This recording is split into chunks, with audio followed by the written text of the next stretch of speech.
Olá! Hoje a gente vai mergulhar numa regra fundamental que basicamente impede o caos fiscal entre os diferentes níveis de governo no Brasil. É quase um pacto silencioso, sabe?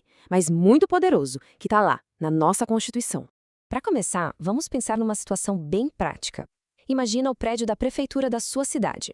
Será que a União, o governo federal, poderia simplesmente chegar lá e cobrar o IPTU desse prédio, do mesmo jeito que cobra da casa de qualquer um? A resposta curta e grossa é não, de jeito nenhum. E um motivo para isso é um princípio que segura todo o equilíbrio de poder no nosso país. E o nome desse princípio é imunidade recíproca. De forma bem simples, é como se fosse um grande acordo que diz: olha, eu não cobro impostos de você e você não cobra de mim. É uma regra de respeito mútuo para manter a máquina pública funcionando sem interferências. Ok, vamos entender então qual é a ideia central por trás desse pacto. Por que ele é tão importante? A lógica por trás disso é simples, mas é genial. Pensa só, se a União pudesse cobrar impostos dos estados ou os estados dos municípios, a tributação poderia virar uma arma, uma forma de controlar, de enfraquecer ou até de quebrar financeiramente o outro governo. Então a imunidade garante a autonomia de cada um. E onde está escrito isso? Bom, a base está na Constituição. Ela fala especificamente em patrimônio, renda e serviços. Mas o interessante é que a interpretação do Supremo e dos grandes juristas vai muito além. O consenso é que essa proteção vale para praticamente qualquer imposto, seja o imposto de importação, na hora de comprar um equipamento, ou até o IOF numa operação financeira. A proteção é ampla.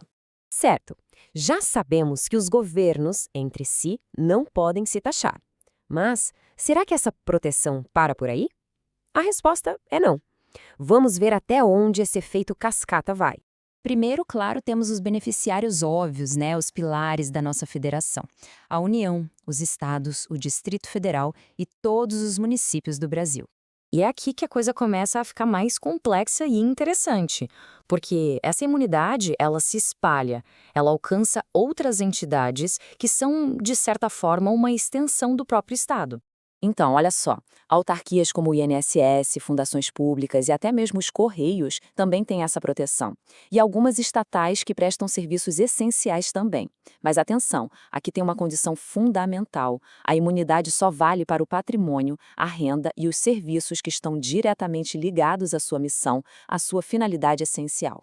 Tá, a teoria é bem clara. Mas como isso funciona na prática, no dia a dia? Para entender isso, nada melhor do que olhar algumas decisões reais do Supremo Tribunal Federal, o STF, que foram moldando como essa regra é aplicada.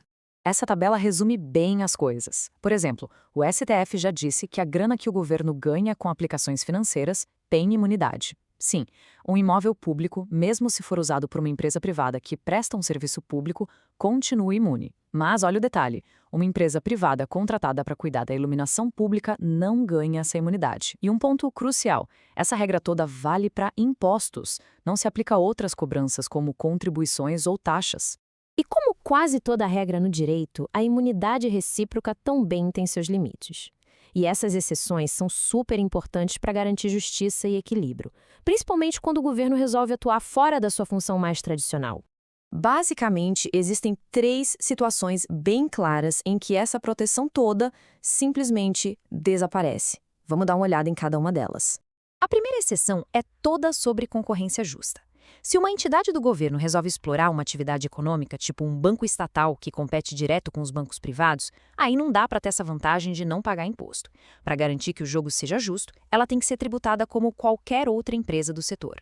A segunda regra é bem direta ao ponto. Se o serviço público passa a ser cobrado diretamente do usuário, com um preço, uma tarifa, a imunidade sobre aquele serviço específico deixa de existir. Afinal, isso vira uma relação comercial e aí pode ter tributação. E a terceira exceção serve para evitar qualquer manobra. Se uma pessoa compra um imóvel que era do governo, ela não herda a imunidade, de jeito nenhum. A partir do momento da compra, o novo dono, que é privado, tem que pagar todos os impostos daquele imóvel, como o IPTU, normalmente. Bom, no fim das contas, por que a gente deveria se importar com essa regra que parece tão técnica, tão jurídica? A resposta é que ela é, na verdade, um dos pilares que sustentam toda a nossa estrutura de governo.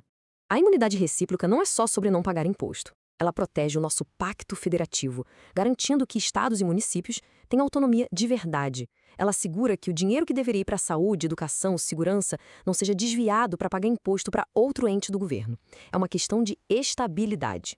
E isso tudo nos deixa com uma reflexão final, né? Esse pacto é vital para proteger o que é público. Mas, no mundo onde a linha entre o público e o privado está cada vez mais borrada, a grande questão que fica é até onde essa proteção deve ir? Onde, exatamente, a gente deve traçar essa fronteira?